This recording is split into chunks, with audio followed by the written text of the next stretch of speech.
এখন জুবিন গাৰ্গৰ ছবি আৰু সেই জুবিন গাৰ্গৰ ছবিখন আজি কিছুদিনৰ পৰা সামাজিক মাধ্যমত ভাইৰেল হৈ থকা দেখা গৈছে। জুবিন গাৰ্গৰ সহধৰ্মিনী গৰিমা গাৰ্গেই পোষ্ট কৰিছে সেই বিশেষ ছবিখন। জুবিন গাৰ্গে ভালপোৱা বৰ অসমৰ সেই বিশেষ ছবিখন অংকন কৰিছে বাইহাটা চাৰিআলিৰ নিকটৱৰ্তী বৰদৈপখীয়া গাঁৱৰ দীপজ্যোতি তালুকদাৰ, আৰু মোৰ লগত উপস্থিত আছে দীপজ্যোতি তালুকদাৰ, যিখন ছবি বৰ্তমান ভাইৰেল হৈ আছে। অসমৰ হাৰ্থু জুবিন গাৰ্গৰ সহধৰ্মিনীয়েও এই ছবিখন সামাজিক মাধ্যমত ভাইৰেল কৰিছে, প্ৰচাৰ কৰিছে।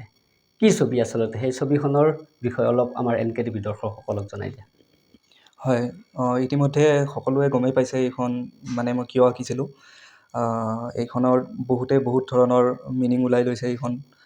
আৰু মই যদি চমুকৈ ক'বলৈ যাওঁ, এইখন মই এনেকৈয়ে আঁকিছিলোঁ যে জুবিন দাই যেনেকুৱা অসম বিচাৰিছিলে, বৰ অসম যেনেকুৱাকৈ বিচাৰিছিলে, জাতি ধৰ্ম সকলো নিৰ্বিশেষে আমি সকলো অসমীয়া, সেইটোৰ ইণ্টেনশ্যন লৈ মই চিত্ৰখন অংকন কৰিছিলোঁ। ছবিখনত কি কি আছে, আমাৰ যদি সম্ভৱ হয় NKTV দৰ্শকসকলক অকণমান দেখাই দিবৰ কাৰণে বা বুজাই দিবৰ কাৰণে আপোনালোকে অনুৰোধ জনাইছোঁ। হয়, এই চিত্ৰখনত সকলো আছে, মানে জাতি ধৰ্ম সকলো আছে। ইয়াতে আমাৰ অসমীয়া সংস্কৃতি বিহু আছে, তাৰপিছতে আপোনাৰ গড় আছে। জুবিন দাই কৈছিলে ন, আমি গড় দি আছোঁ, আমি চাহ দি আছোঁ, জুবিন গাৰ্গ দি আছোঁ। তো সেই হিচাপত মই মানে এনেকৈ বনাই লৈছোঁ আৰু যে গড় আছে, তো গড়ে আৰু নদী আছে, নদীত গড়ে পানী খাব গৈ আছে।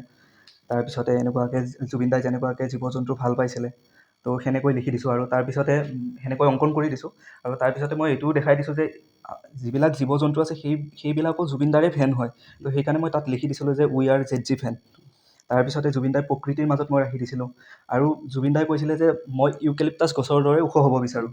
সেইটো কাৰণে মই জুবিন দাৰ ওচৰতে মই এডাল ইউকেলিপ্টাছ গছ বনাই দিছিলোঁ, অংকন কৰিছিলোঁ। আৰু সেই গছডাল যেন জুবিন দাৰ সমানে ওখ হৈ গ'ল।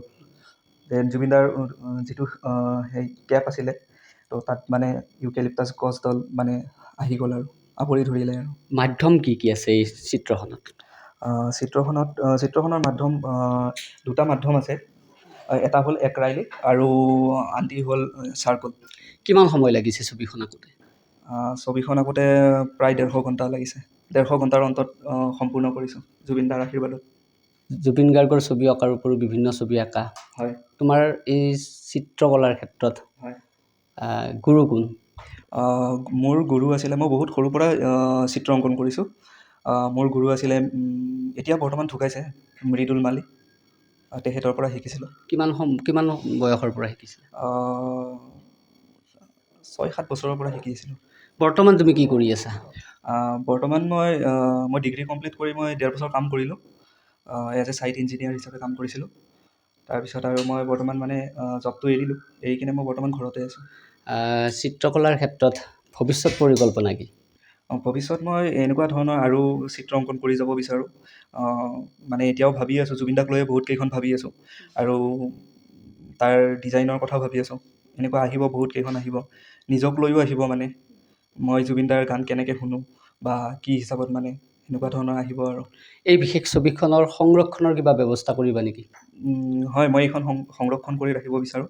আৰু মোক বহুতে সুধি আছিলে এইখন চেল কৰিম নেকি। বহুতে সুধি আছিলে আৰু মানে সামাজিক মাধ্যমত বহুতে সুধি আছে চেল কৰিম নেকি। তেতিয়া আৰু মানে মই ভাবিলোঁ আৰু যে প্ৰথমতে এনেকুৱা লাগিছিলে যে চেল কৰি দিওঁ নেকি। তাৰপিছতে মানে ভাবিলোঁ আৰু যে নাই এইখন চেল কৰিব নোৱাৰোঁ।